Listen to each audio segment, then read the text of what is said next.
मुख से निकले वो गुरुमुख हो गया।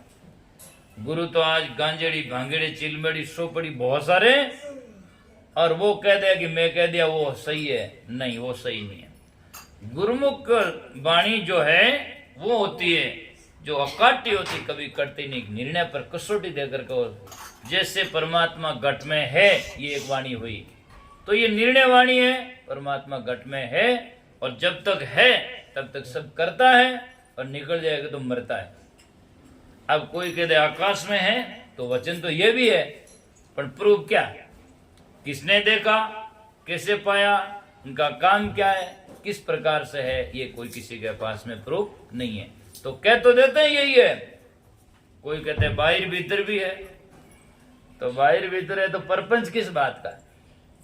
जब बाहरी है न भीतरी है, सब जगह है, तो परपंच किस बात का है? तो कहने की बात अलग चीज है और वास्तविकता बहुत अलग चीज है, वो समझना चाहिए। परमात्मा सत्य तत्व जो है किसी का अंश अंशी नहीं होता है।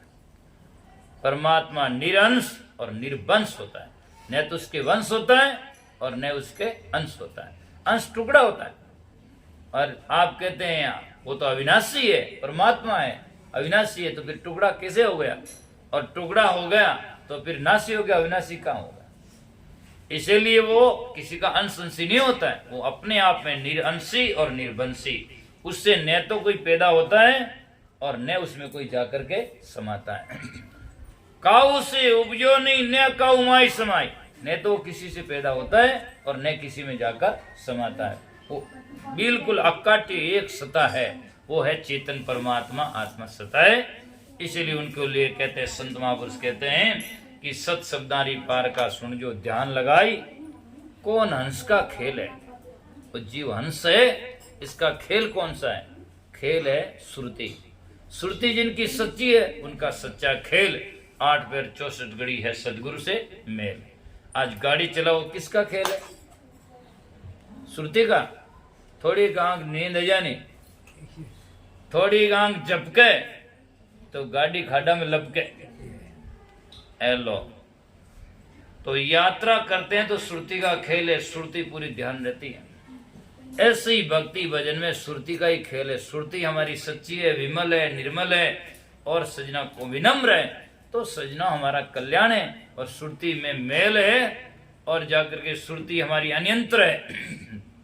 तो कोई भक्ति साधना चाहिए, चाहे माला घुमाओ, चाहे भजन गाओ, और चाहे किसी महाराज के पास में जाओ, और चाहे मंदिर में जाकर टोकरा बजाओ, बात वही है, क्योंकि सत्य बात का समझ में नहीं है, श्रुति अन्यंत्र है। तो इसीलिए कहा गया कौन हंस का खेले, कौन मुक्ति का दाव, और कौन समा का कूप है, कौन है अमृत का कूप है, कौन है वज्र का घाव। तो श्रुति हंस का खेल है, जिनकी श्रुति सच्चा है, जिनका सच्चा खेल 8 पैर 64 घड़ी है सदगुरु से मेल। लोकाचार भाषा में लोग कहते हैं जैसी सृष्टि जैसी दृष्टि वैसी सृष्टि, जैसी आदमी की दे। एक शायर ने शेर लिखा कि हवा ने जब रुख बदला तो किश्ती का किनारा बदल गया। हवा में चलती नाव पानी में, और जब हवा का रुख